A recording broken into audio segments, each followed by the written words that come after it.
5টি শর্তে ফিলিস্তিনের গাজায় 40 দিনের একটি যুদ্ধবিরতির নতুন প্রস্তাব দিয়েছে দখলদার ইসরায়েল।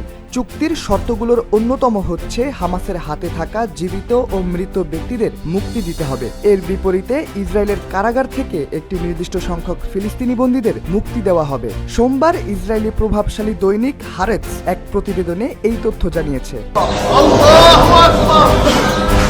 প্রতিবেদনে বলা হয়েছে, মিশর ও কাতারের মধ্যস্থতায় ইসরায়েল ফিলিস্তিনের স্বাধীনতাকামী সংগঠন হামাসের কাছে এই প্রস্তাব পাঠিয়েছে। এই প্রস্তাবের মাধ্যমে 11 জন জীবিত ইসরায়েলি বন্দীকে মুক্তি দেওয়ার পাশাপাশি 16টি মরদেহ ফেরত পাঠানোর চেষ্টা করছে নেতানিয়াহুর সরকার।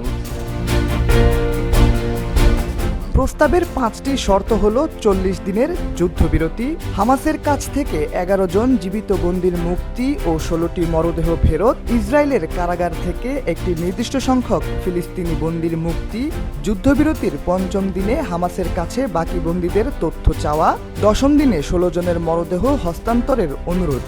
তবে এ প্রতিবেদনের বিষয়ে ইসরায়েল, হামাস বা মধ্যস্থতাকারীদের কেউই এখনো কোনো আনুষ্ঠানিক মন্তব্য করেনি। নেতানিয়াহুর সরকার মনে করে গাজায় হামাসের হাতে এখনও 59 জন ইসরায়েলি বন্দী রয়েছেন, যাদের মধ্যে অন্তত 24 জন জীবিত।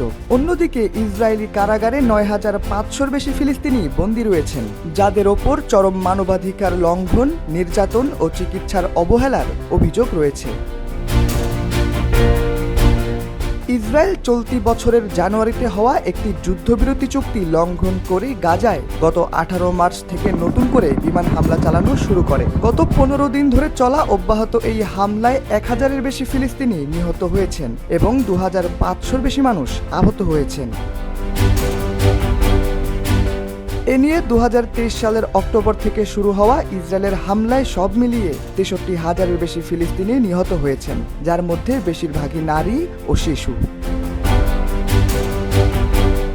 শাহরিয়ার আহমেদ, সময়ের আলো।